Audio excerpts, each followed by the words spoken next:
vahaony oloko vahaony oloko andraisanao toroteny mahery vaitra anova tanteraka ny fiainanao vavaka matanjaka na délivrance enjana ho fanafana ireo fatotra ahitanao ireo fijorona vavolombelona maro no ny asa mahagaga nataon'Andriamanitra vahaony oloko vahaony oloko nandeha tanteny izy mba Nanisik ang punyang palay aminiran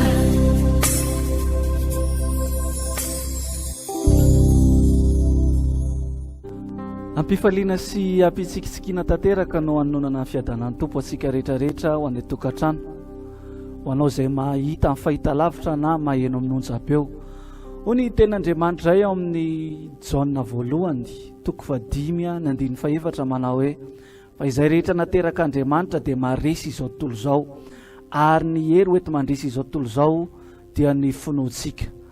Ty fitoam-bavaka androany ity dia natao hikolokoloana ny finoanao, ampiakarana ny finoanao mba hahatonga anao iny tanteraka fa ny Andriamanitsika dia mahay manao ny zavatra rehetrarehetra. Tiako anao tokantranao androany miaraka hitsangantsika dia anao tonom-bavaka eo mpitsangananao hiteny amin'ny tompo hoe tompo androany indray dia anovo hery hifandraisako aminao amin'ny alalan'izao fotoam-bavaka izao ary akasitraka an'Andriamanitsika amin'ny alalan'ny vavaka hisaotra anazy hoe tompo misaotra anao fa mbola misy ny fotoana tahaka ny androany anampitomboako ny fifandraisako aminao anatsarako ny fifandraisako aminao ary ampiakarako ny finoko eo amin'ny fanaradianao isanandro makasitraka anao zay Andriamanitra ny amin'ny fahatsaranao ny amin'ny fitondranao amin'ny fiainanay tsy takatry ny sainay kanefa mahatsara anay ny finoanay tokoa tompo no amotehana anay ary ny finoanay no ananganana anay androany Jesosy dia izany finoana izany dia ho akalina ao anatin'ny fitaritam-potoana ao anatin'ny hira ao anatin'ny vavaka ao anatin'ny hafatra ao anatin'ny délivrance ny tanjona dia ny mba hahatonga anay ho lehilahy sy vehivavy mahery ny finoana avita andresy an'ireo karazana sakana rehetrarehetra manoloana anay. Raha marary anao anatin'ny tokantrano dia tiako anao hivavaka ety ampiandohana hoe tompo no ny fananako anao dia sitrana no ny fananako anao dia sitrana ninninona fanaintainana anatin'ny vatako dia mino aho fa dia kapoka tamin'i Jesosy no manasitrana ny loharanona retina rehetrarehetra efa noentinao teo Kalvari nozona tokony hatra amin'ny fiainanay efa nampahoriny ianao efa nampahatsaina ianao mba hahatonga anay hiala ao anatin'ny ozona fa andray ny satroboninahitry ny lanitra ao aminao Jesosy Kristy tompo makasitraka anao zay tompo ny amin'ny fahatsaranao makasitraka anao zay no ny amin'ny fahalebiazanao ny finoanay no mampijoro anay tompo makasitraka anao tanteraka no ny amin'ny fahatsaranao eo mpitsanganana dia ho iraintsika izay izay finoko anao tompo no mampijoro ahy mba tiako anao tokantrano ny hira-pinoana tanteraka anombokamboly sy amelona ny finoana ao anaty sikisika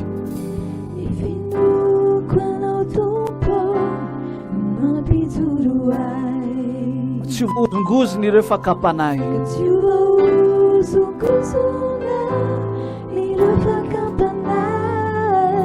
finoko anao tompo finoko anao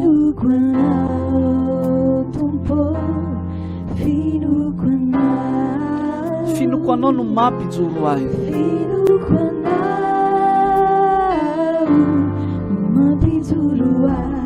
teny amin'ny tompontsika hoe raha mifo maraina mivavaka aminao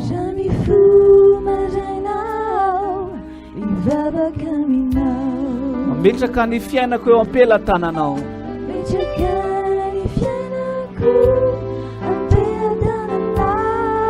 ka avazoko indray ny fiainako ampanay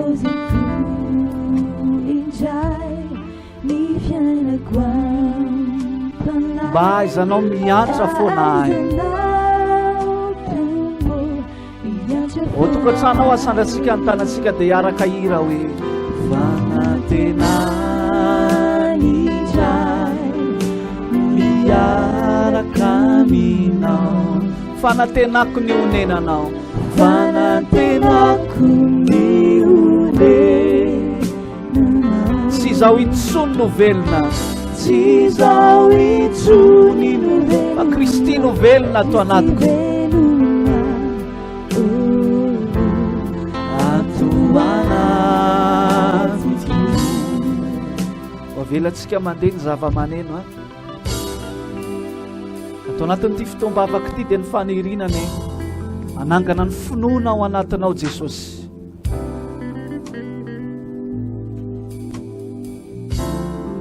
Fa fitiavana tokoa no ambony indrindra.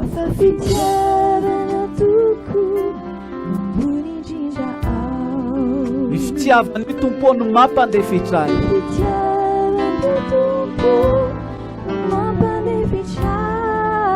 Ka mampitony ny ambopoko.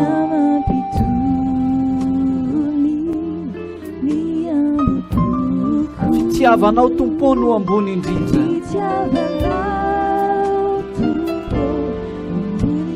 Iaraka iritsika manao hoe fanantenana indray. Fanantenana indray miaraka aminao. Fanantenako ny onenanao. Fanantenako ny onenanao. Tsy izaho itsony no velona. Tsy izaho itsony no velona. Ato anatiko. Ato anatiko. Iray isika mafara. Fanantenana indray miaraka aminao.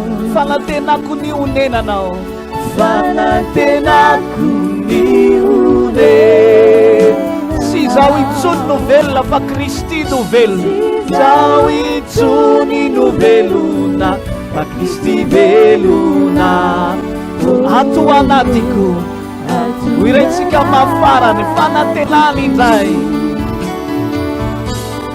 Fanantenana indray miaraka aminao. Fanantenako ny onenanao. Fanantenako ny onenanao. Tsy izaho itsony fa Kristy no velona ato anatiko.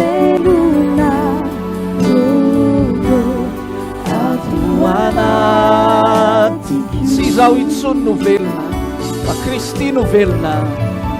Tsy izaho itsony no velona fa Kristy velona. Fanantenana indray. Fanantenana indray. Eo mpitsanganana dia ataontsika tolombavaka izay iry zay a. Laza amin'ny tompo hoe misy fanantenana tompo rehefa miaraka amiko ny fiainako.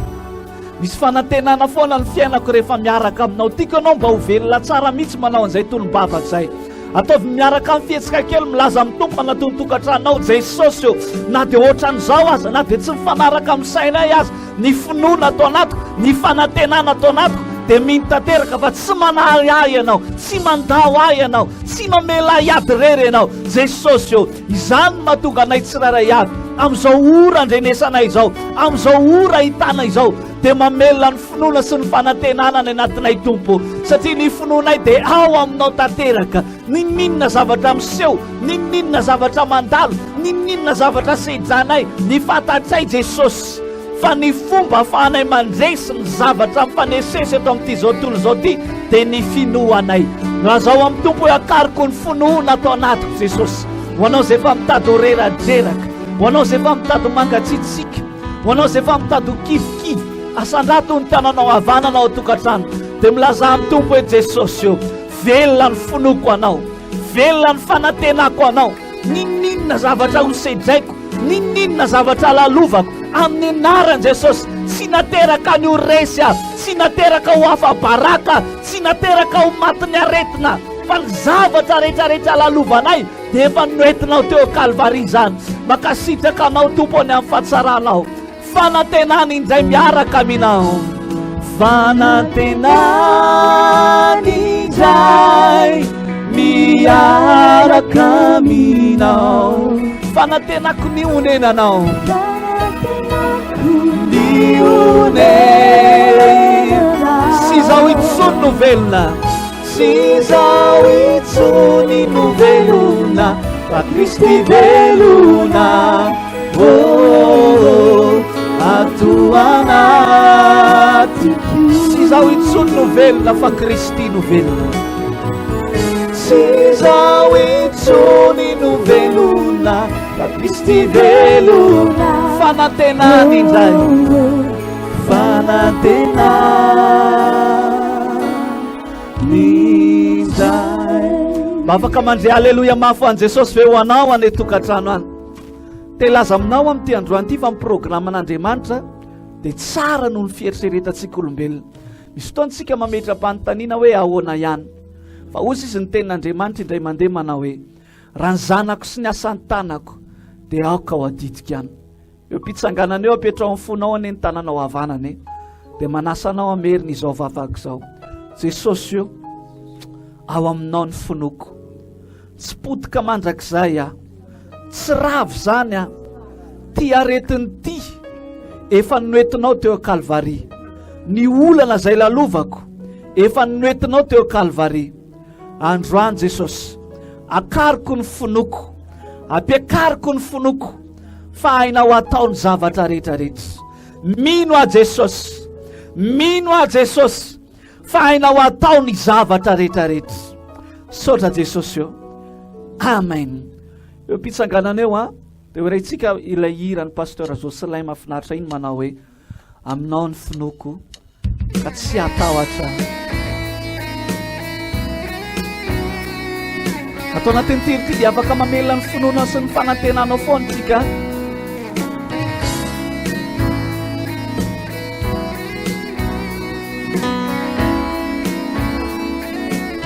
Aminao ny finoko, aminao ny finoko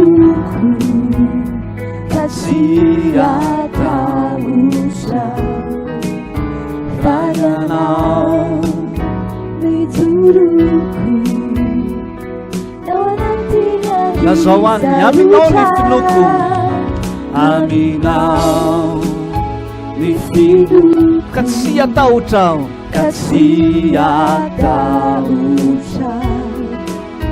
Vayanao ny toroko ao anatiny ady sarotra, ao anatiny ady sarotra. Andeao tsy omreraka, herinao manoana.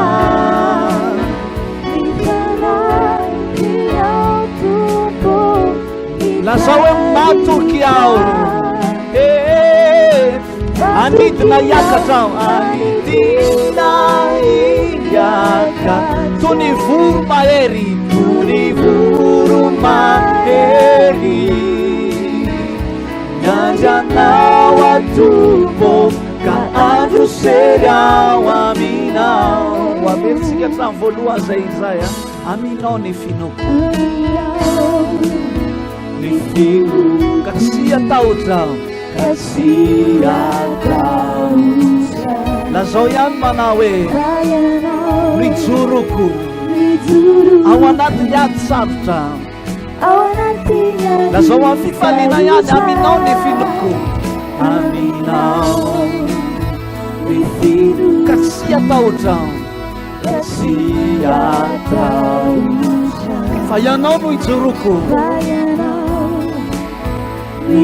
ao anatiny ady sarotra, ao anatiny ady sarotra. Andeao tsy oreraka, andeao tsy oreraka. Herinao manoana, herinao manoana. Itanainao tompo mitary. Lazao hoe matoky ao, matoky ao, anidina hiaka. Toy ny voro mahery, toy ny voro mahery. Miandry anao atompo ka manosery ao aminy. Ho avelatsika ndeha ny zava-maneno ho asaratsika ny tanatsika. Lazao amin'ny tompo hoe tsy maintsy mpandresy a Jesosy miaraka aminao.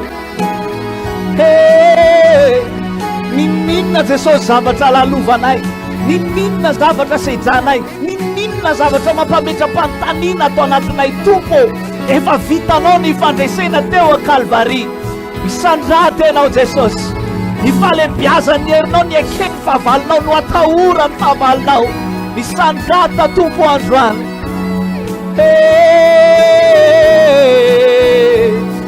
Velona ny finoanay, velona ny fanantenanay, velona ny fiainanay Jesosy tompo.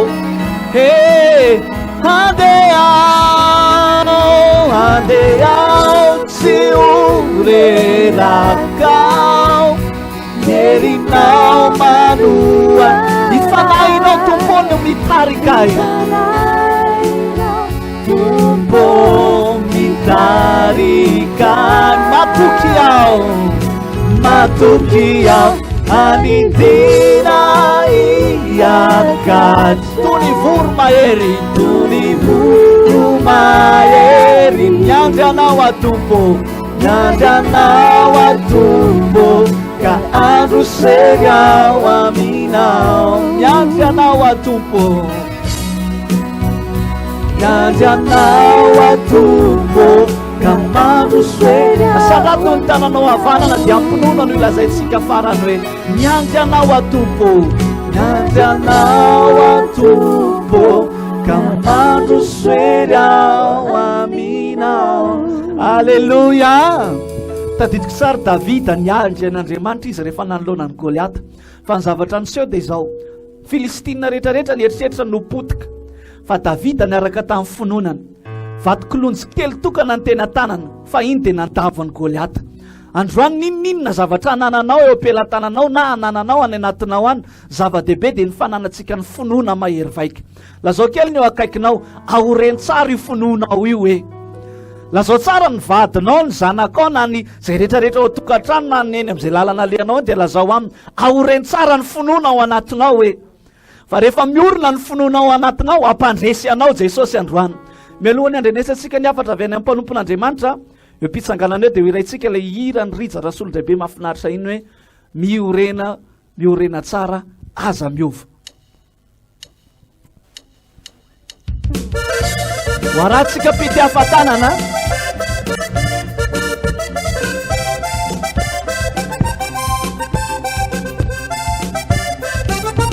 Midera makalaza, midera makala, omeo azy ny voninahitra, omeo azy ny voninahitra.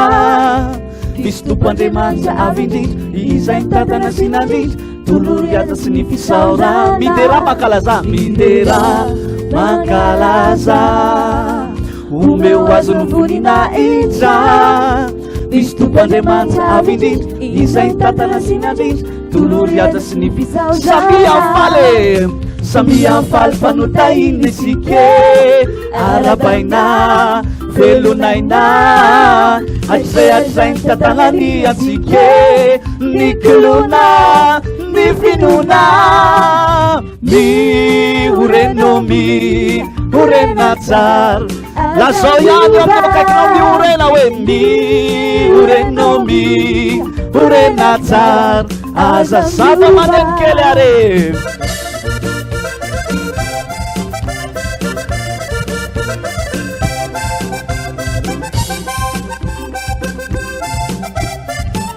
Miasa ny tompo, miasa amin'ny asan'ny tompora, satria fantatra rehefa tsy foanakory, satria fantatra rehefa tsy foanakory, fikelezana amin'ny tompo. Miasa amin'ny asan'ny tompora ala, satria fantatra rehefa tsy foanakory. Ataovy am-posinao hoe faly mihitsy ianao, samy amfaly fanotahiny sike, arabaina velonaina, hatrizay ny tantanany atsike, ny kilona ny finona, orena tsara aza miova, orena tsara. Samy amfaly fanotahiny sike, arabaina velonaina aizay tatanania nikolona ny finoana nikolona ny finone miorenomi orena tsara aza lasoya miorena hoe miorenomi orena tsara eo ihany miorena miorenomi orena tsara aza miova miorenomi orena tsara zava-manevare inoko manorona ny finoana Jesosy androany a ampiakatra ny fanantenana ao anatinao indray asio aleloia mafo an Jesosy anao ny tokantrano any a dia ho raisitsika pity-hafatanana ny mpanompon'Andriamanitra eny ara tompoko faly manona ny fiadanan'i Jesosy Kristy tompony ho amintsika any amin'ny tokantrano naiza misy anao a andrenesanao n'izao fandarana izao satria ny fantatray dia mijery ny olona zay tena tery sy mangetaeta etady azy ny tompo ko raha miona eto tsika dia tena marina ny tompo nampiona antsika alohany nitondrana ny hafatra zay napetraky ny tompo dia alay hivavaka itsika aloha mba tena ny tompo mihitsy nanositra n'izany teniny zany hozaraina amintsika tsy raray aby satria araka ny tenin'Andriamanitra ny tenin'Andriamanitra dia aina ho an'izay mahazo azy fahasalamana ho an'ny nofo rehetra vahaolana eo amin'ny fiainan'olombelona ary mitondra fiainana be da be ka mba hatonga antsika zany a andray an'izany teny zany isy ositra da lay hivavaka atsika angataka amin'ny tompo anendriny molotry ny mpanompony mbola faly mitera sy mankalaza anao zay tompo raha tonga somatsara entondray amin'ity androany ity ny zavatra fantatray dia programme avy aminao zao ko raha izara ny teninao eto amin'ity androany ity inona moa za zay olombelona fa noho ny fahasoavanao no natoy zao ianao ny nampiasana ary mbola ampiasana amin'ny fomba tsy takatry ny saina Jesosy ka raha izara ny teninao eto amin'ity androany ity dia mangataka anao voalohany indrindra anokatra ny fony sy ny masom-panany tsiraray aby zay mandrehan'izay afatra izao ary ny amin'ny tenako tompo dia omba nyity vavako ty ianao ary enendry ny molotro mbo tena afatry ny lanitra nipetraka ato ka tsisy alamaina na eny fa na dia za mizarara dia mandray an'izany ihany koa hitondra fanasitranana ho an'izay rehetra mandray an'izany afatra izany hitondra fanafana hitondra fifaliana fiainana be da be ho voninahitra inaranao ary ny asan'ny devolina ny endrikinina ny devoly mpangalateny didina sy roana aminaran'i Jesosy tsy ambininy tsy manan-kerina kofana amin'ny ranomasina misy sotra tompo amin'ny ara-merin'i Jesosy amen mazao atorana tompoko miana eto zany tsika amin'ity androany ty raha ny zavatra misy moa iarahantsika malala ho amin'izao firenena izao indrindra maneran-tany dia nohon'ilay crise ara-pahasalamana dia mitondra vokatra ratsy eo amin'ny fiainan'olona zany amin'ny firenena maro samby hafa ary anisany hoe zavatra ataon'ny devoly fitaovam-piadiana am-pelantanan'ny satana ao anatin'izany dia ny fampiororona ny olona ary raha fa mioroory ny olona atosiky ny taotra sy ny fanahiana sy ny zavatra maro hafa dia mikorontana ny sain'olona ary io dia le ambara eo amin'ny terme militaire hoe guerre de nerf na attaque morale ihany koa zay zany ny fitaovam-piadiana ampiasain'ny devoly amin'izao manao fomba rehetrarehetra izy anakorontana ny sainan'ny olona satria saika efa mifirenena maneran-tany mihitsiny no atakeny amin'izany ny zavatra tiana ambara nefa ny dia izao ho anao zay mbola tsy manana ny tompo ho anao zay mbola tsy manana ny Jesosy nandrainy Jesosy tompo sy mpamonjy ny fiainanao dia mieritrereta ary mandraisa fanapahan-kevitra entitra ianao hitoko sy anaky-potanteraka amin'Andriamanitra ka andrainy Jesosy tompo sy mpamonjy ny fiainanao dia ho hitanao ny voninahitra an'Andriamanitra ary ho antsika efa anatin'ny valan'ohatry ny fahamarinana kosa ny ataoko aminao dia aza matato an'izay zavatra misehona zay zavatra fampiroro ataon'ny satana fa momba antsika dia mahery lavitra noho ny zavatra afafin'ny devoly ampirorona zay mitondra tatotra sy ny fanahina rehetrrehetra mahery ny momba antsika noho ny amin'izany rehetrarehetra izany ary zay indrindra nitondrany tompo amintsika am'ty androany ity de ny hoe ny adresy anaovan'i Jesosy fahagagana sy famatsinanao ambony ty tany ity de ny finoana. Ny adresy anaovan'i Jesosy fahagagana sy amatsinanao am'izao andro zao, am'izao kontona ataony devoly sy ny sisa izao de ny finoana. Zay nitondrany tompo amintsika am'ty androany ity. Io zany ny adresy hitadiavan'i Jesosy ny olona hoe manahoana ny finoana anatinao am'izao tranga-javatra zao. Ary zay mahatonga an Jesosy miteny foana amin'ny mpianany matetika hoe aiza ny finoanareo. Zay zany nitadiavan'i Jesosy ny olona, aiza ny finoanareo. Eo anatrehan'izay zany dia hianatra ny am'izany tsika amin'ty androany ity ny adresy anaovan'i Jesosy fahagagana sy amatsinantsika amin'izao karazana zavatra am'seho zao de amin'ny alalan'ny finoana. Jerentsika ny tenin'Andriamanitra ato amin'ny Luka 7 manomboka ny Luka 7 manomboka ny 9 ka hatramin'ny 7 vakitsika eo. Soramandry eo ambony de ny hoe ny nahasitanan'i Jesosy ny mpanompon'ilay kapiteny. Ahoana ny fomba nahasitanan'i Jesosy azy aminaran'i Jesosy. Ary rehefa vitan'i Jesosy teo anatrenin'ny olona izany toroteny rehetra izany dia nakany Kapernaum izy. Ary ny mpanompon'ilay kapiteny anankiray zay malalany dia narary efa ho foaty. Koa raha nareny amin'i Jesosy le kapiteny dia naniraka aloha olony jiosy ankeo aminy hangataka azy mba ho avy ka ahasitana ny mpanompony. Ary rehefa tonga teo amin'i Jesosy reo dia nangataka mafy taminy ka nanao hoe mendrika ny anaovanao izany izy satria tia ny firenentsika izy sady izy no efa nanao ny sinagoga ho antsika. Ary Jesosy nandeha niaraka taminy.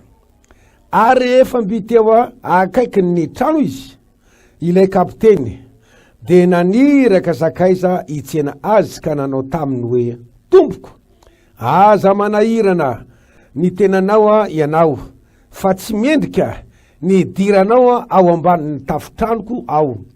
Koa na dia ny tenako aza dia nataoko fa tsy mendrika ankeo aminao. Fa mitenena ihany de ho sitana ny ankizilahyko. Fa mitenena ihany de ho sitana ny ankizilahyko. Veriko fantelo. Fa mitenena ihany de ho sitana ny ankizilahyko.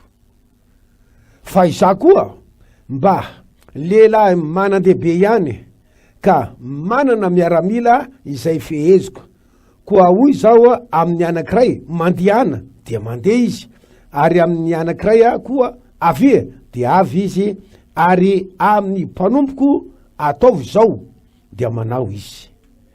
Ary noho nare izany Jesosy dia gaga taminy, ary dia nitodika izy ka nanao tamin'ny vahoaka zay nanaraka azy hoe lazaiko aminareo fa tsy mbola nahita finoana lehibe toy izany aho na de tamin'ny Israely azy. Averiko.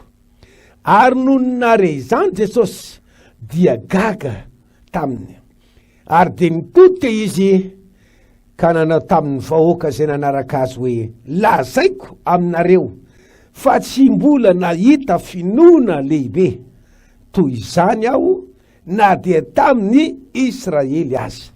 Ary noho nitafaverina tao an-tranon'ireo iraka ireo de hitany fa sitana ilay mpanompo. Hoy Jesosy, lazaiko aminareo tokoa fa na dia tamin'ny Israely azy de mbola tsy nahita finoana lehibe tahaka izany aho. Zay ny nambarako teny hoe ny adresy anaovan'Andriamanitra fahagagana, ny adresy anaovan'Andriamanitra fahamatsiana amin'ny fiainantsika ambon'ity tany ity dia ny finoana. Satria Jesosy ny teny hoe mbola tsy nahita finoana lehibe tahaka an'izany aho. Ny adresy dia natao hitadiavana ny misy ny olona anankiray, natao hitadiavan-javatra. Ka eto ny adresy hitadiavan'i Jesosy ny olona tena matoky azy marina, tena mety hatramin'ny marina dia ny finoana. Mitenena fotsiny ihany izy le kapiteny dia ho sitrany ankizy lako. Mitenena fa tsy mendriky ny diranao na dia eo amin'ny tokantranoko. Narary ny mpanompon'le kapiteny ity, ary rehefa narary dia natao ny zavatra rehetrarehetra amin'ny baiboly tsy milaza ny tsipiriny. Natao ny fomba rehetrarehetra, nandeha tamin'ny dokotera, nanaovana ny zavatra rehetrarehetra fa tsy nety sitrana. Fa rehefa nareny amin'ny Jesosy le kapiteny dia tsy nandeha nakatsy na nandeha nakaroa intsony, fa dia ny hoe atao izay ionana amin'io Jesosy io. Ary teo anatren'izay dia zao naniraka olona izy. Rehefa naniraka olona izy dia nanaraka ihany koa taty aoriana. Dia nalehiraka dia nambarany tsara misy. Tehiteny le kapiteny hoe zaho mba manana lehibe ihany any maha-kapiteny aho. Ary mba manana ny olona fiheziko ihany koa aho. Raha fa miteny amin'le olona zay fiheziky ny hoe mandana ataovy zao dia manao, mandana makary dia mandeha, avy dia avy. Dia tahaka an'izany koa ianao izy. Za mahita fa Andriamanitra feno ny hery sy ny fahasoavana, Andriamanitra tonga nofo ianao, zanak'Andriamanitra velona hitondra famonjena, feno ny ositra sy ny hery. Fa aza mandeha makany amin'ny tokantranoko anao izy, fa tsy mendrika na dia diranao ny tokantranoko satria avy loatra ny toranao izy. Fa mitenena fotsiny ihany dia ho sitrana ny ankizy lako. Inona moa no natonga anazy ny teny an'izany ty kapiteny ity? Satria naheno ny fijoroana vavolombelona, nahita ny zavatra nataon'i Jesosy izy, narary sitrana, nalemy nitsangana, nijambana mpahiratina sy ny sisa maro. Dia teo anatren'izay dia nisotona ny ty rahalahy ty hiantetra sy hitoko tanteraka amin'Andriamanitra. Dia lasa nanantenan'i Jesosy izy. Le Jesosy Kristy tamin'izany raha olona ny Jesosy mbola vavatsika amin'izao tsy Andriamanitra ny akaiky ihany io, fa Andriamanitra ny lavitra koa manerana ny lanitra sy ny tany ny voninahitany. Jesosy ny tsy miova moaly sy anio ary mandrakizay. Ianao mandre an'izao tenin'Andriamanitra, mandro an'izao afatra izao, velomo ao anatinao ny etaeta. Velomo ao anatinao ny etaeta fa anjaranao ndray mandray ny fanasitranana amin'ity androany ity. Fa oka tena angetaetanao, ny adresy tadiavan'i Jesosy anao, hita ny vatanao malahelo sy nanasio fa tsy zany ny tadiavan'i Jesosy aminao, fa ny tadiavany ianao manahoana ny fatokinao ao anatinao ao, manahoana ny finoanao anatinao.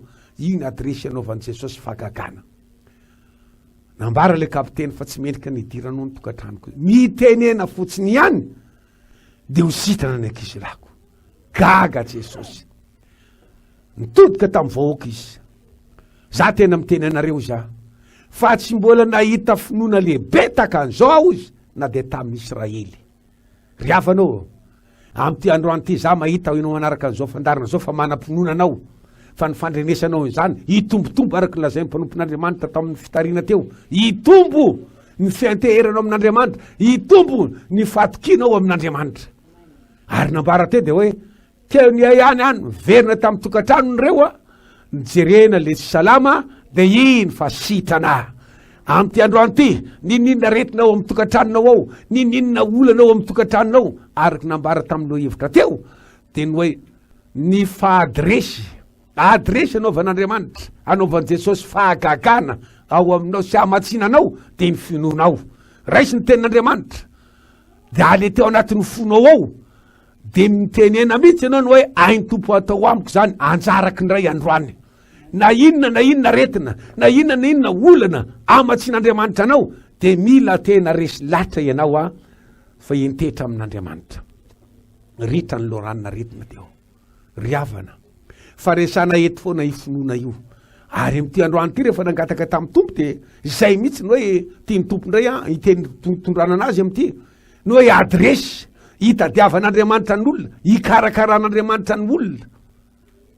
amatsiana ny olona anaovana fagagana anaovana mirakla de ny finoana tsy mbola nahita finoana lehibe tahaka an'izany ahozina tamin'Israely ry havana am'izao seho ny zavatra misy ambonin'ity tany ty zao araky ny efa nambara tany amin'ny fiandohana de ny fitaovam-piadiana ampiasain'ny devoly am'izao noho ny am'izao krizy ara-pahasalamana voka-dratsy entin'io ny fitaovam-piadiana ampiasain'ny devoly de mampiasa izy ny fampirorona ny olona ampirorona zany fampirorona zany misy taotra misy akivina ary ny sasany aza de mamofo fa ty teny aminao am'rano ty amin'ny anara-maherin'i Jesosy any zany mbola tsy nahita finoana lehibe tahaka an'izany aho Jesosy mitenena misy anao mitokantranao hoe maherin'i Jesosy anjarako indray zao Jesosy na inona retinao ao na inona retinao aminao fenany era olona ny famonjena zay nataon'i Jesosy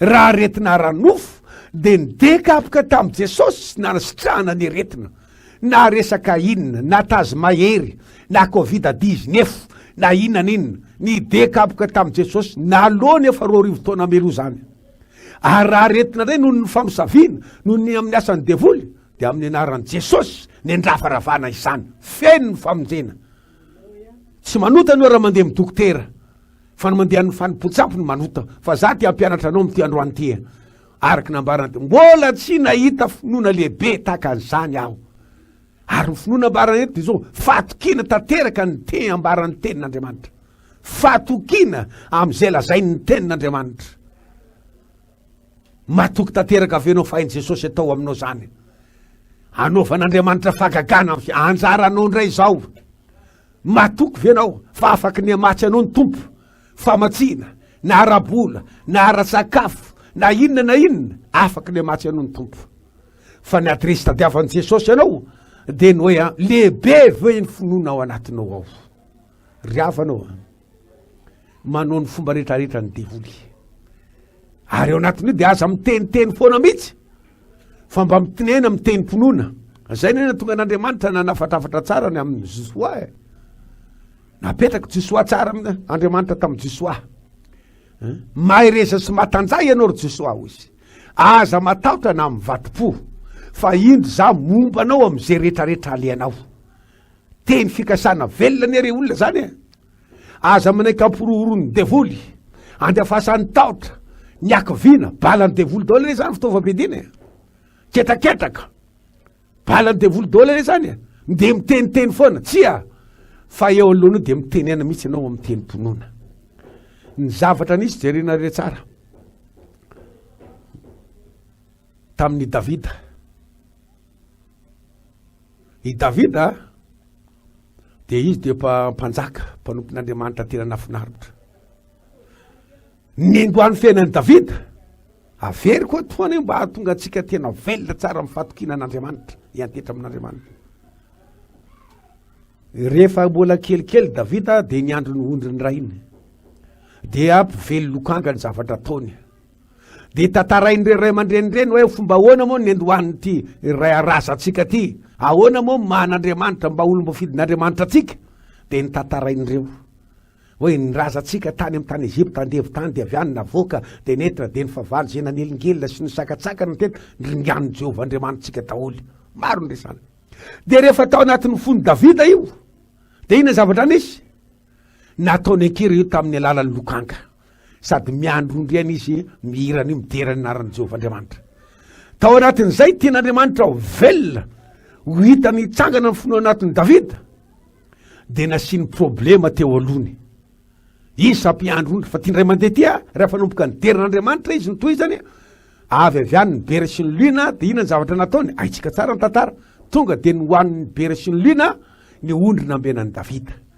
velona ny finoana tao anatin'ny Davida tao ary hitan'Andriamanitra tsara ny adresy ny jerevana ny Davida fa velona tao ny finoana avy avy any Davida de tonga de nanana fahasahina nanaran'lea ondry tao amin'ny vaviny liona sy ny bera de ny samany reo de maty ny liona sy ny bera ny ondry afaka velona tao nanomboka teo Davida de velona tao anatiny ny jerevan'Andriamanitra ny Davida de ny hoe manam-pinoana le Davida kely manam-pinoana le Davida ary nidirin'Andriamanitra tsetra na mitombon'Andriamanitra zany. Ndray andro ndray Davida de zao marobe zavatra nataony fa ity le anak'iray ty tiako resana. Niorooro ny zanak'Israely tamin'ny alalan'ny Goliata. Goliata aitsika tsara any 3 metra vai any. Any alavan'ny Goliata. Ngeza sady anina be zany. Namporooro de tiasana moka vava mihitsy. Tsy hay nefa ny amporoorony io fa zanak'Andriamanitra olo-mafidin'Andriamanitra. De onatrenzay de nijoro mihitsy izy ny hoe moa ianareo lehilahy anankiray ady amiko. Ka raha resinareo zahay Filistine dia anompo anareo zay. Fa raha resinay kosa anareo de manompo anay anareo. Raha ny fomba fijery amin'ny maha-olombelona very olona orooro nataon'ny Goliata. I Davida kely ery dia aresan'io ary teo anatren'izay zay mba le lamba nianatra ato tao amin'ny gardakorin'ny mpanjaka Saoly de ny orooro nampooroony Goliata mihitsy nataony orooro nandositra miparitaka daholy. Fa teo anatren'izay efa nahita ny voninahitra ny Jehovah Andriamanitra Davida nasany joro. Inona moa zy Filistina tsy miforo izy natsony ny mpanjaka zao nisy ny mpanjaka ny maramilanao tena vonina mihitsy ny pozina amin'efa tsy miafiafa. Ny andro ny ondry ny raiko aho de avy ny lina sy ny bera de ndeha andramatra an'iny de hinana an'io. Fa teo anatren'izay ny samaky ny vavandreo tamin'ny anaran'i Jehovah de maty daholo le lina sy bera fa ny ondry afaka tao.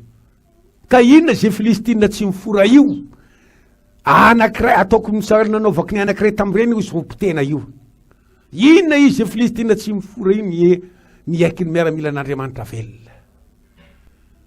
Raikitra ny fandehan-javatra ny vahoaka amin'io fa morooro mandositra. Za teteny aminao rahalasy ranabavy zanak'Andriamanitra ao. Le Andriamanitra ny vavany Davida, le nampiasany Davida tamin'izany mbola Andriamanitra vavantsika amin'izao. Aza mety amporoorony io karazana aretina miseho zavatra miseho noho ny voka-dratsy fitoko ny Covid-19 ny amin'ny ara-tsakafo ny ara-pahasalamana ny ara-bola sy ny sisa. Aza mety amporoorona fa le Jehovah Andriamanitra Davida tamin'izany ny Andriamanitritsika. De inona ny zavatra natao? Avy any Goliata satria manantena tsara mihitsy mijery ny abeny. De hoe avy niaraka tamin'ny sabatra sy ny lefina. Ianao izy ry Goliata manantona ananao izy amin'ny lefim-poy sy amin'ny sabatra sy amin'ny lefina. Fa za manantona anao kosa amin'ny anaran'ny Jehovah Andriamanitra, Andriamanitry ny maro, Andriamanitry ny miaramila ny Israely. Anio ny anoloran'ny Jehovah amina eo am-pelatanako. Androany ny anoloran'ny Jehovah Andriamanitra anao eto am-pelatanako ary ny lonao de ho tapana. Ny maramilanao dia ho an'ny voromanidina sy ny bibidean'ny vatiny. De ho hitan'ny firenena rehetra ozy fa mahery ny Andriamanitry ny Israely. Ry havanao, le Andriamanitra tamin'izany ny Andriamanitra vavantsika sy torina amintsika eto Jehovah Andriamanitra ny maro. Tao anatin'izay tonga de nalefany Davida vatikolonjy ray fotsiny de vita treny momba ny Goliata. Ary nitapahany Davida ny lony. Tsy vitanao hoe maty fotsiny fa nitapahana mihitsy ny lony. Amin'ny ty androany ty za teteny aminao. Tapao mihitsy ny lony fa valo aza vita ny vonona fotsiny. Alao ny teny fikasana. Inona ny zavatra atahoranao? Ny zavatra jeren'ny tompo anao ane de hoe manahoana ny finoana ao anatinao ao.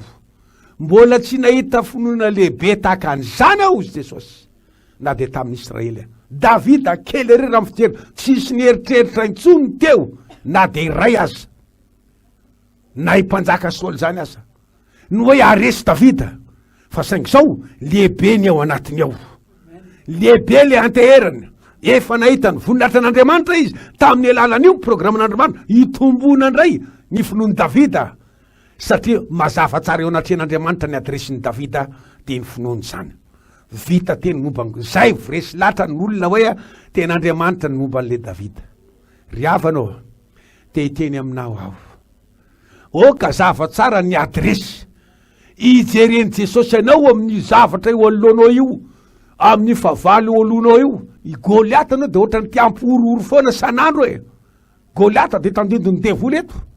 Amporooro n'olom-bo fidin'Andriamanitra. Fa teo anatrenin'izay nijoro Davida. Za misy matoky fa misy Davida kely amin'ny tokantrano any. Misy Davida amin'ny tokantrano any. Davida lahy, Davida vavy, isy amin'ny tokantrano any tena joro amin'ny fatokenan'Andriamanitra. Aza matahotra ozy ny ten'Andriamanitra. Ny amin'io ady an'olo anareo izy. Za iady ho anareo fa nareo angina. Teny fampanantanan'Andriamanitra ane zany re olona e. Ary ny finoana araky nambarako teo de fatokena.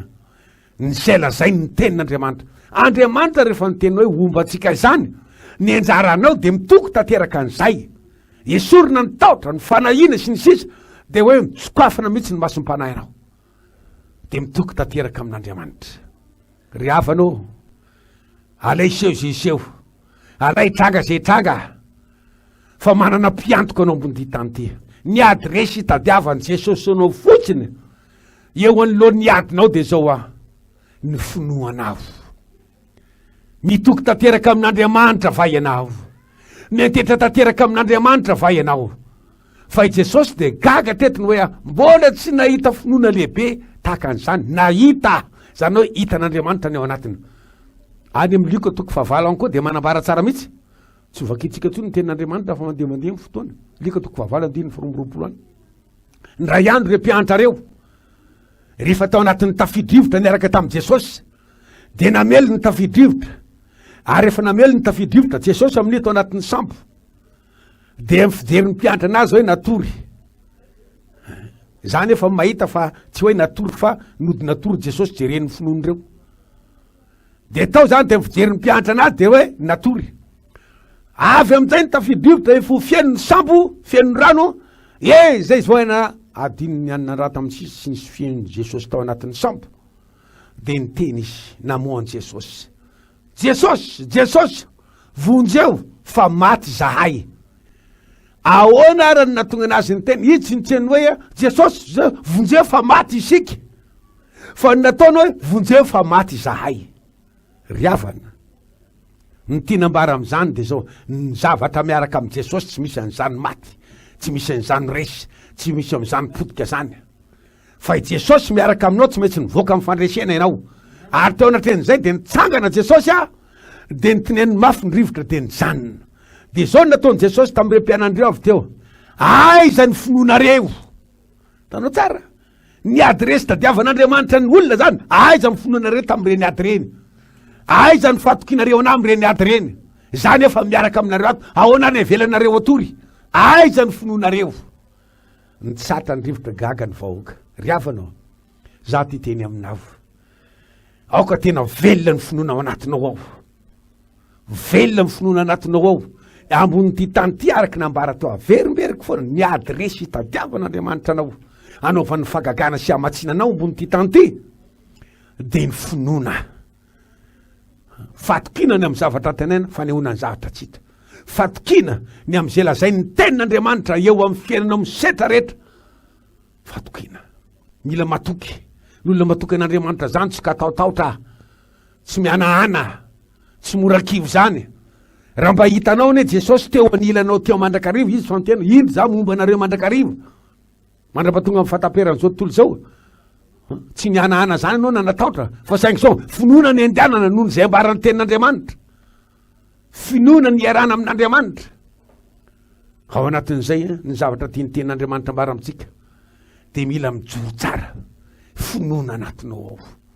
Na manahoana ny mafiny ady, na manahoana ny Goliata mampororo anao, na manahoana ny zavatra naharetiny, aiza ny finoanao zy Jesosy. Ary ao anatin'izay joro anao de hiteny aminao ny tompo hoe mbola tsy nahita finoana lehibe tahaky ny nanananao ao. Ary ao anatin'izay satroboninahitra tehirizina ho vantaninao any an-danitra any iny. Satria araky nambaran'ny tompo niatrika ady anao, teo amin'ny adina trenao de nentetra sy nitoko tamin'Andriamanitra fa tsy nairaka akiviny de olo de nivoaka mpandresy satroboninahitra iny any an-danitra any. Ile ambaran'ny tenin'Andriamanitra hoe sambatra zay maharitra fakapanahy amin'ny ady etreny io, fa rehefa voazato ohatrany amin'izany izy de omena anazy ny satroboninahitra zay lazay ny tompo fa omena zay ty azy. Ny ady etrentsika iny raha olona ka zao fandresena amboniny ty tany ty, mitombo ny finoanao, mitombo ny fifaliana averiko foana zany. Fa misy satro-boninahitra ho vantaninao any an-danitra any, isaky ny menga maharesanao amin'ny ady atreanao, de misy satro-boninahitra any satria matoky an'Andriamanitra tena any ny voninahitrany. Ny ady resy tadiavan'Andriamanitra atsika de ny finoana ambony ty tanty ary jerena tsara Jesosy nanidiranao amin'ny fanjakan'Andriamanitra, ny zanak'Andriamanitra de manana mpiantoka anao ambony ty tanty, manana mpiantoka na inona karazanady satria fantany tsara fa ny devoly de tsy faly ny atongavanao any amin'ny Jerosalema vaovao. Ary zany no mahatonga an'Andriamanitra miteny raha ny zanako sy ny asan'ny tanako oka adidiko ihany e. Manana mpiantoka anao ambony ty tanty. Ary mafinaritra ihany koa de zao, ahoana ny tenin'Andriamanitra? Tsy vitany ambony ty tanty fa idiranao amin'ny fiainana mandrakizay de le Jerosalema vaovao. Ambaran'ny tenin'Andriamanitra any amin'ny Luka 20:20 any. De zao nambaran'i Jesosy manomboka any amin'ny 7 any ho any. In'olona zay ny mpitsara tsy marina izy. Andriamanitra va tsy amin'ny rariny amin'olombo fidiny izay mitaraina aminazy andro aman'alina moa taretreta fa izy ho afaingana tokoa izy. Fa zao nefa nozy, raha ho avy ny zanak'olona moa ahita finoana ity ambonin'ny tany va izy. 9:20. Tanao, raha ho avy ny zanak'olona ozy, enton'Andriamanitra ny atsika ambony ty tanty. Fa raha ho avy amin'ireo lanitra Jesosy, moa mbola ahita finoana ambony ty tany ty va izy. De tsara, le adresy tadiavana koa idirana amin'ny fiainana mandrakizay e, de ny finoanao, finoantsika. Satria anatin'izany maro le karazan'olona efa reraka. Za misy matoky fa no manaraka an'izao fandarana zao tsy reraka zany ianao, fa hitombo tsara ny finoana anatinao. Fa matoa Jesosy miteny de misy olona ao fa reraka, fa tsy anisan'izany ianao moa raha ho avy ny zanak'olona amin'ireo ny lanitra de ahita finoana va izy ambony teny. Adresy tadiavan'Andriamanitra amin'olona ho amin'ny fiainana mandrakizay mbola mahita finoana va izy. Fa misy karazan'olona fa reraka ny ady, ketraka any amin'ny ady, tsy anisan'izany ianao. Fa amin'ty androany ty de hitombo tsara ny finoana anatinao ao, tsy anao zany. Ka eo anatren'izay anisan'ny takian'Andriamanitra amin'ny andro faran'izao azony tsara ny finoana anananao. Mba anisan'le hoe mpandresanao teto ambony tany raha ho avy amin'ireo lanitra Jesosy, de anisan'ny hitan'i Jesosy ny adresy tadiavananao hitondrananao amin'ny fiainana mandrakizay de ny finoana velona ao anatinao ao. Ka na inona sian-javatra, na inona trangadravitra tsy manaiky ho kivokivo na ho reraka ianao. Aza tino fa nanisan'ny zavatra ataon'ny devoly ampororanao amin'io de ny taotra sy ny fiananana tandremy tsara, mijoro tsara, matoky tsara. Ambaranao anatin'ny Baiboly anie, rehefa tafiditra tamin'olona ny fahotana de ny taotra ny ambarany nampidiriny devoly tao anatin'ny Adama sy Eva voalohany ny taotra. Ary zay mahatonga ny tenin'Andriamanitra ao anatin'ny Baiboly io misy hatrany amin'ny 5:7 any hoe aza matahotra fa momba anao aza raha jerena le izy vao miposaka ny androan'ny maraina de fa miteny anao ny tompo aza matahotra fa momba anao amin'ity androany ty. Isan'andro miteny tompo 5:7 aza matahotra. Ary zay mahatonga ny tenin'Andriamanitra averiny foana mahereza sy matanjaha, aza matahotra na mivadi-po amin'ny ady zay atrenareo fa ino za Jehova momba anareo. Ry havanao, mametraka tsara ny tenin'Andriamanitra fa ny adresy tadiavan'Andriamanitra atsika, tadiavantsika an'Andriamanitra ambony ty tany ty de ny finoana, anaovan'ny fakakana, amatsiana. Ary ho idirintsika amin'ny fiainana mandrakizay kozy koa Jesosy, moa ahita finoana ao izy. Mbola misy olona mitoatra amin'ny finoana ve?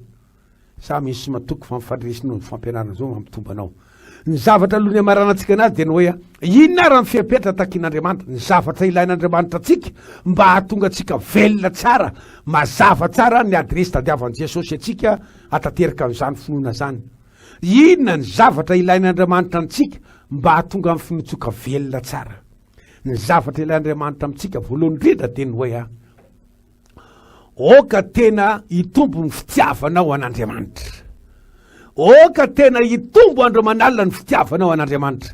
Ambaran'ny tenin'Andriamanitra any an'ny Marka 2:7 any de milaza tsara mihitsy fa mitiavany Jehova Andriamanitra ao amin'ny fonao rehetra, amin'ny fananao rehetra, amin'ny herinao rehetra, amin'ny sainao rehetra, tiavany Jehova Andriamanitra ao. Zay ny takian'Andriamanitra amintsika zay, fitiavana an'Andriamanitra. Ambarany tsara izany, jesosy de niteny am jauna toko fa 7:20 any ambarany tsara mihitsy zay manana ny didiko amy tandrona zany de izy ny tia ary zay tia izy ny tiany ray kokoa ary zaho sey aminy ka monjy azy fitiavana an'Andriamanitra nambarany tsara zany ambarany any amin'ny epistily ny jaona any de zao ry malala oka tsy ty amin'ny teny na amin'ny lela isika fa ho ty amin'ny marina sy amin'ny asa anisany natonga n'Andriamanitra mifidy nampiasany Eli ny re olona anisany niakatra velona any an-danitra ary ho hitatsika zany Eli zany rehefa hitsenao an Jesosy am'irony lanitra tsika manao vamenina be anao mitokantrano ho hitatsika zany anisany zavatra goavana nijeren'Andriamanitra tao amin'ny Eli de ny hoe inona moa ny ataonao ty ry le nafana de nafana ny foko no ny fitiavana ny Jehovah Andriamanitra nafana oka tena irehetra amin'ny fitiavana an'Andriamanitra ny fonao oka tena irehetra amin'ny fitiavana an'Andriamanitra ny fontsika zany rehetra amin'ny fitiavana an'Andriamanitra izany de makatoa an'izay ambarany mitandrina ny teniny mampiatra ny teniny amin'ny fiainana araky ny tenin'Andriamanitra raha mensy makatoa de inana ny vokatry ny tany tsy vitany miainy fotsiny fa makatoa mila mandiny tena sanandro tsika zany amin'ny fankatoavana ny tenin'Andriamanitra izy satria mitondra tsika ho any amin'ny fiainam-pahamasinana izany fankatoavana tenin'Andriamanitra tiavany Jehovah Andriamanitra ao amin'ny fonao rehetrarehetra ninona zavatra ataonao zany de zao oka ho isy fitiavana an'Andriamanitra daholo zany zay ty ray na reny na zanaky na vady sy ny sisa moatra no fitiavana de aonao izy tsy mendrika no azy any izy zany tsy midika hoe aza tiana ny ray aman-dreny na aza tiana ny vady reny fa valo ara sy ny Jesosy tiavana fa ny tiany ambara am'izany de zao ny fitiavanao an'Andriamanitra voalohany indrindra mitondra ositra hitiavanao am'ireo tsy amin'ny fiatsaram-belatsia raha fa miraiki-po tanteraka amin'Andriamanitra mifamaritra amin'Andriamanitra tsika de mifitiavana avy eo amin'Andriamanitra nentsika hitiavana ny vady tiavana ny zanaka tiavana ny rehetrarehetra na ny vavalo de zao misy ositra tsy anana ny satana fahefana zany atonga anao ity tsy amin'ny fiatsaram-belatsia tompoko fitiavana an'Andriamanitra ary ny faharoa de oka hitombo foana amin'ny fiainam-bavaka nambaraka teo moa mikasika ny Eli jere tsara ne Eli ambarany baiboly zany amin'ny Jakoba 5:7 any Eli izy de olona takatsika ihany fa rehefa nazoty ny vavaka izy na hery ny vavaka izy de zao men'Andriamanitra hery sy fahefana nampitsatra ny oran'andro 3 taona sy tapany ave de nangataka ra izy tamin'ny tompo de nilatsaka ny oran'andro dia navokatra ny tany inona ny antony secret anisany tao amin'ny Eli fitiavana tao de tsy vitan'le fitiavana fana de nafana ny foko amin'ny fitiavaka ny Jehova fa nahery ny vavaka Eli amin'ny tombora olona amin'ny fiainam-bavaka averina eto foana io ary Davida niatrika tamin'le Goliata io tamin'izany Davida efa nanana fiainam-bavaka izy ny fiainam-bavaka Davida de ambara tsara mazava ao amin'ny Isaia Salamo 5:7 ariva izy maraina izy mitataovy vonana mitaraina miresaka mideran'Andriamanitra ary mbola nampiny koa ny Salamo 5:1 mamatin'ala izy mifo miderana io Andriamanitra io oka hitombo ny fiainam-bavaka tsika fa tsy varomarina anisan'ny fomba atakeny devoly bala eo ampelantanany devoly am'izao de io fiainam-bavaka tsika io atao ny lasa manao vavaka grossiste anao mankatsitsika zany kristianina fotsiny ara-tantara sy ara-anara tsy zany le tadiavin'Andriamanitra amitsika fa oka anao tena hoa kristianina olombavaka kristianina ara-tsoratra masina anisan'ny zavatra tafiny devoly de ny fiainam-bavaka voateo azao nandroka devoly voateo fa nampahoriny devoly ty olona ty fa nambarany tsara mihitsy fa ty raha mahery ny vavaka le ty ry pastera de potika zay fa ny teny koa tsy mety mivoaka tatinareo tsy fiainareo an'izany fa mana fahefana zanak'Andriamanitra ty sota ny tompo moa afaka le anabavy sitan'izy afaka ka eto zany ny fiainam-bavaka io iny tadiavin'ny devoly bloke eny io aza manaiky hozy Jesosy ay ve tsy mavita miara-mivavaka amiko nareo miaro tono na de ora iray ampitombony fiainam-bavaka ianao fa mangatsiatsika io mivery ena amin'ny fitiavana voalohany dia hitanao ny voninahitran'Andriamanitra. Nambara tetindray ny tenin'Andriamanitra tamin'ity androany ity za misy matoky fa voarainao tsara ny afatra ny adresy anaovan'Andriamanitra fahagagana sy amatsinanao amin'io adinao io dia ny finoana. Ao anatin'izany za mahita fa manam-pinoana anao, oka tena hitany tompo velona ny ao anatinao ao, ary hitany tompo fa metetra aminazy tanteraka ianao mitoko tanteraka amin'Andriamanitra dia ho hitanao tsara ny anehoan'Andriamanitra ny voninatrany aminao fahagagana sy fahamatsiana. Inona raha ny fepetra ilaina mba hahatonga ny finoana velona ao anatinao? Ny fepetra takin'Andriamanitra dia ny hoe amitombo ny fitiavanao an'Andriamanitra, tiavany Jehovah Andriamanitra ao amin'ny fanahinao rehetra, amin'ny fonao rehetra, amin'ny sainao rehetra, amin'ny herinao rehetra. Ankatoavy ambaran'ny tenin'Andriamanitra zay ny fitiavana zay. Ary ny faharoa dia amitombo ny fiainam-bavaka ao dia hitanao tsara fa velona ny fifandraisanao amin'Andriamanitra dia hiteny araka nambaran'i Jesosy, raha miray amiko nareo ka mitaotra ao anatinareo ny teniko dia angatao zay tianareo.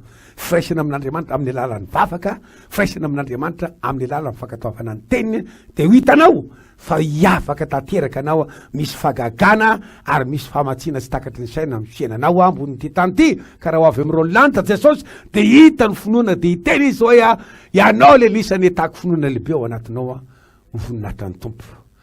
Antaontsika hitsanga re isaotra ny tompo tamin'ity androany ity satria misy matoky hafa voarainao izay afatra izay.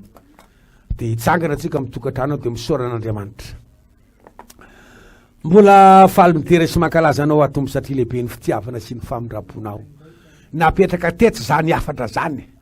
Za misy matoky amelombelona tsara indray ny finoana anatiny tsiraray aby zany Jesosy satria ny adresy hitadiavanao ny olona andro farany zao dia ny hoe finoana. Taka nambaranao tamin'ilay kapitainy dia ny hoe mbola tsy nahita finoana lehibe tamin'izany ana dia tamin'ny Israely ary.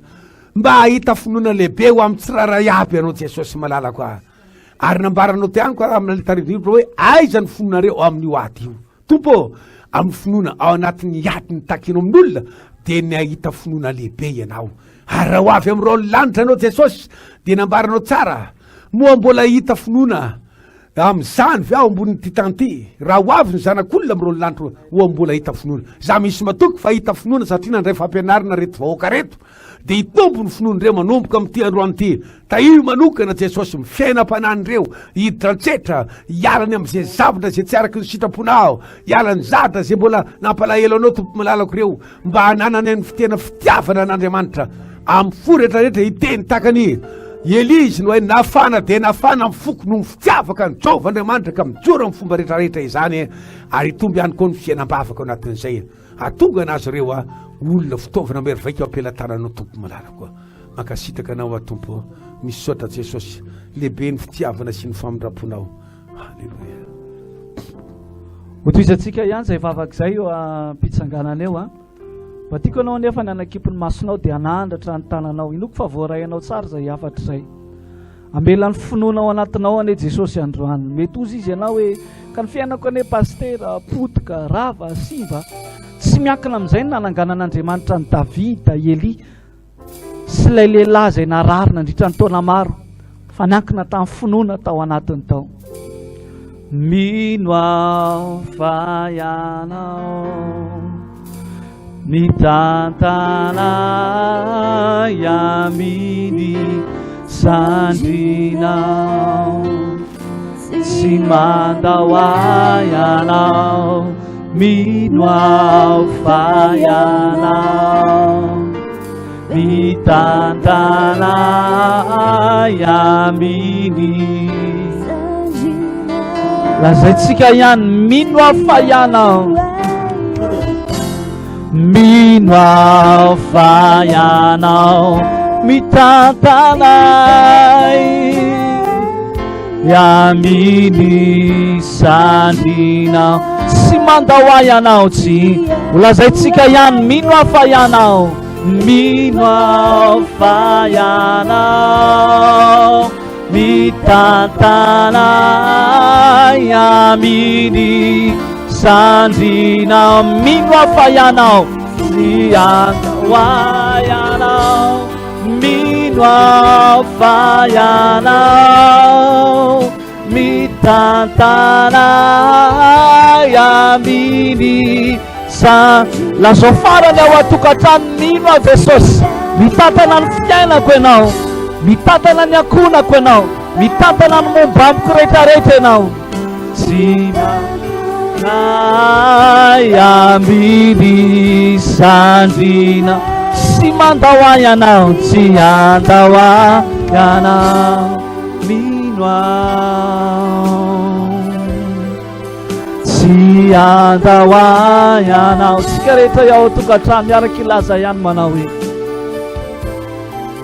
tsy mandawa eo mpitsanganana eo melohany anoizanao mivavaka tiako anao amerina izao tonom-bavaka izao mba hampiakatra ny finoana ao anatinao ao Jesosy io manantona anao andro any ninoninona zavatra lalovako tsy lehibe noho ny adiny Davida ny adiko tsy lehibe noho ny adiny Eli ny adiko tsy lehibe noho ny adiny Sadraka sy Mesaka ary Abednego ny adiko andro any Jesosy raisiko ny finoana ho sabatra roa lela mamiravira ny herin'ny maizina manambotika ny fanantahotra sy ny fanahina atao anatiko ato Jesosy io tsy maintsy miakatra ny fonoko ho anao izay mitady ho kivikivy lazao tompo velomiko ny finoana atao anatiko mahery aho tsy resy zany aho tsy malemy aho tsy reraky ny aretiny zany aho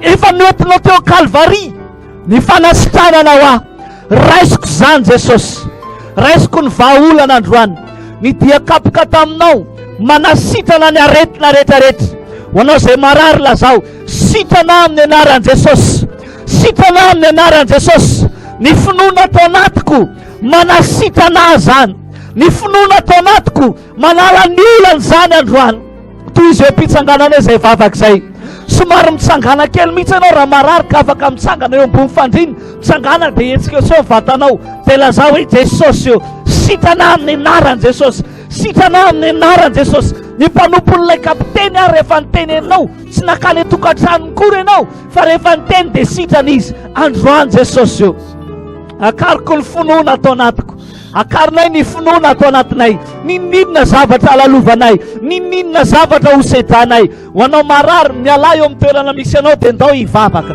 somary mitsangana dia mihetsiketse ho anao manana olana mitsangana dia lazao hoe Jesosy io efa vitanao ny adiko efa vitanao ny adiko efa noentinao ny aretina ny zavatra izay manaintaina mampiasa saina ny zanak'olombelona tsisy dikany eo anatrianao mamaha izany tompo miasa ny fiainanay tsiraray avy miasa ny fiainanay tsiraray avy miasa ny fiainanay tsiraray avy kasio ny fiainanay tsiraray avy amboary ny fiainanay tsiraray avy te hikasikanao Andriamanitra raha lasa nabavo anao tokantranao fa ozy izy ny afatr'Andriamanitra teo mialohan'ny kasiana anao manahoana ny finoana ho anatinao ao zay no mahatonga antsika mivavaka ety ampamarana n'ity fotoana ity lazao amin'ny tompo hoe tsy manaiky angatsitsika tsy manaiky varim-bariana tsy manaiky atahotra noho ny amin'ny zavatra n'izao fiainana izao a fa ny finoana ananako tompo tsy avelako iozongozony zany misy fotoantsika mety miorooro satria tsy misy ny vola ohatrany miamarary ny ao atokantrano ampitahoriny devoly amin'ny zavatra maro samihafa fa androany lazao amin'i Jesosy tsy avelako iozongozona zany ny finoana atao anatiko tsy avelako iozongozona ny finoana atao anatiko fa lay Jesosy Kristy tompo tsy miova maly tsy anio ary mandrakizay zany mbola miasa ny fiainako zany mbola mikasika ny fiainako zany mbola manasitrana tompo nizaniza marary any atokantrano any ka manao ampinoana nyity vavaka ity oke anao anasitrana azy nizaniza miatrika olana ao anatin'ny tebiteby manao ampinoana n'izao vavaka izao oke anao hitondra vahaolana eo amin'ny fiainany zany olo zany mino aho fa ianao mitantanay ambiny sandrinao tsy mandawa ianao mino aho fa ianao mitantanay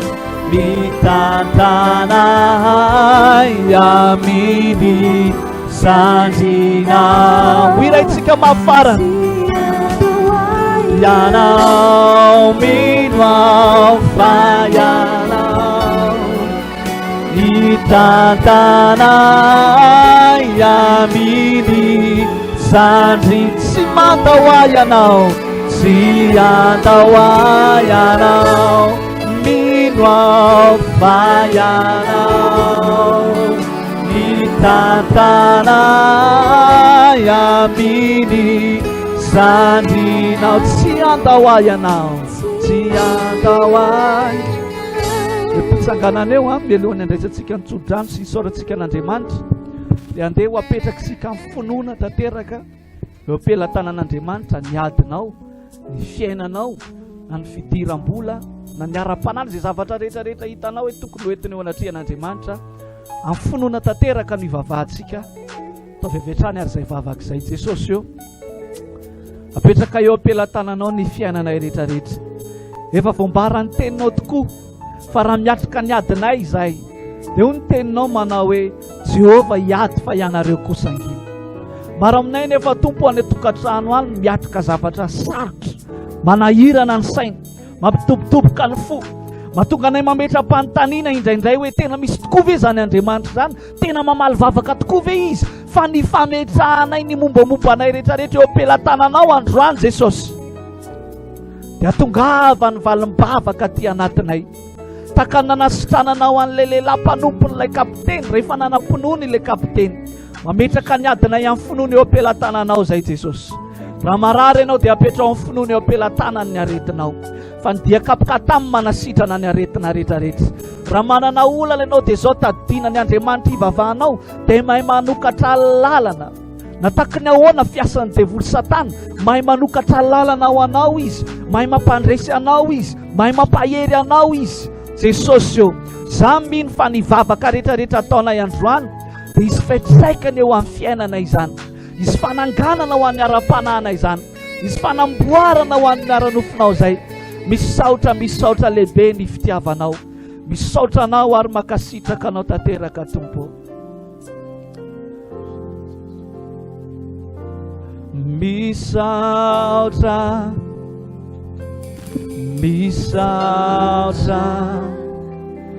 lehibe ny fitiavanao, misaotra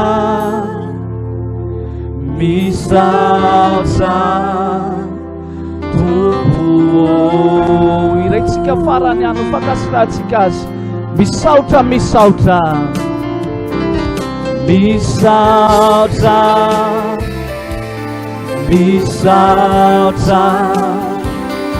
lehibe ny fitiavanao, misaotra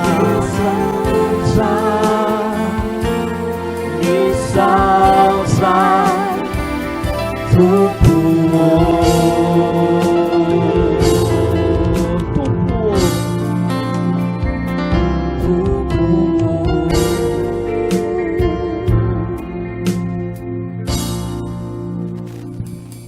Ya, za misy matoky fa voarainao tsara ny afatra tamin'ity androany ity, araky nambaran'ny tenin'Andriamanitra teo.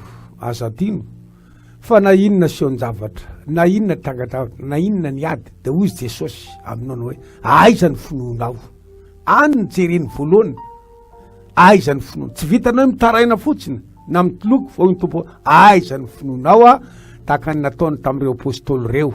Ary niteny ray izy tamin'ilay kapiteny satria nanam-pinoana be. Tao anatin'izay mitenena fotsiny ihany hoy saza makany ianao hoe. Dia hoy indray Jesosy ny hoe mbola tsy nahita finoana lehibe tahaka an'izany aho na dia tamin'ny Israely ary. Za misy matoky fa lehibe ny finoana anatinao ao. Na inona trangan-javatra, na inona Goliata eo amin'ny fiainanao a, dia matoky tanteraka an'Andriamanitra anao. Fahatokiana amin'izay lazay ny tenin'Andriamanitra fa ainy atao ampiarina amin'ny fiainanao zany. Zay ny afatra napetraky ny Tompo tamin'ity androany ity. Za misy matoky afa mitomba be ny finoana anatinao ao, ary misaoran'ny Tompo fa nisitranony ianao a, ary efa namatsy anao koa izy fa matsina amin'ny ara-bola na amin'ny zavatra rehetrarehetra, zay zavatra ady atreanao io dia efa namatsy anao izy, zany hoe misy dia fahagagana. Atao ka misaotra ny Tompontsika aloha ny tsofana rano anareo. saotranao zay tompo satria lehibe ny fitiavana sy ny famindraponao saotrany amin'ny afatra zay nampitondrainao teto jesosy za de mihitsy matoka amin'ny finoana lehibe ny anambarako fa mitombo ny finoana ao anatin'ireo olona reo eo amin'ny zavatra miseho eo amin'ny trangan-javatra de mihitsy matoka izy fa ianao ny andrandrainy anao fahagagana anao famatsiana anao mirakila ao ka raha ho avy amin'ireo lanitra ihany koa ianao dia anisanao ahita finoana lehibe ao anatiny ao ho voninahitra ny anaranao misaotra tamin'ny fotoana zay nataonay teto jesosy makasitraka tompo lehibe ny fitiavana sy ny famindraponao misaotra amin'ny anara maherinao jesosy ny vavana sy ametrana izany itsodanao anareo aho amin'ny mampanomponao anazy jesosy no mifahasoavana zay nomenao aho de mitsodrano amin'reto vahoaka manaraka amin'izao fandarana izao ny andon'ny lanitra sy ny tsirony tany de amiazanao andreo be da be ary no ositry ny finoana ositry ny fahatokina tanteraka anao de irehetra ao anatin'ireo ao ka na inona zavatra miseho amin'ny senany de tsy hijery amin'izany izy fa hijery ny elabe ny voninahitra anao reo zay marary de misaotra fa efa netony mpanomponao teo jesosy fa sitranareo sitrana naretina rehetrarehetra mivano olana rehetrarehetra eny zay rehetra atreraka ao de zao ahery reo amin'ny fomba tsy takatry ny saina tononona amin'ny anaranao jesosy zany tsodrano zany ianao le mame mihoatra lavitra zay le ven'ny olona fa mety sy tsara amin'ny senany zany nitsofako rano amin'reto vahoaka reto amin'ny anara-maherin'i jesosy amen eny zay ndray zany ny fotoana teto a samby hoe tahiny tompo taholy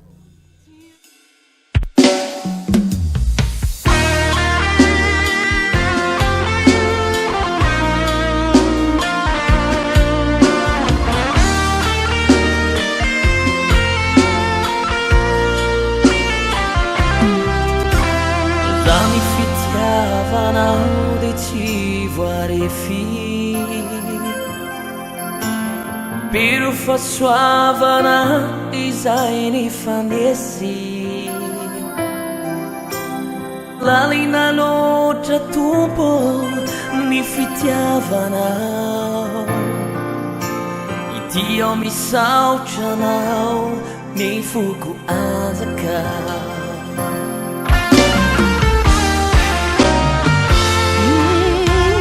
zany fitiavanao de tsy refy pero fasoavanao izany fanesy lalina loatra tompo ny fitiavana ity ao misaotranao ny foko anjaka misaotranao tompo ny fitiavanao miteranao tompo mamindra foianao ny fitahianao mitobaky isan'andro hiteranao isan'andro isan'andro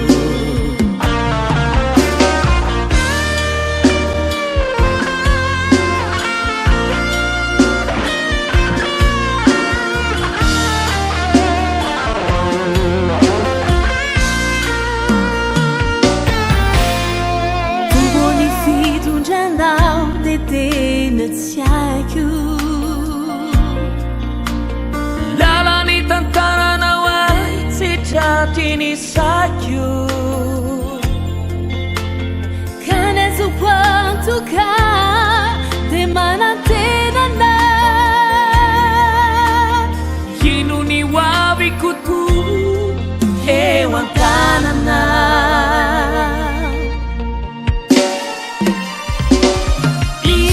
isaotranao tompo no ny fitiavana miteranao tompo mamindra foianao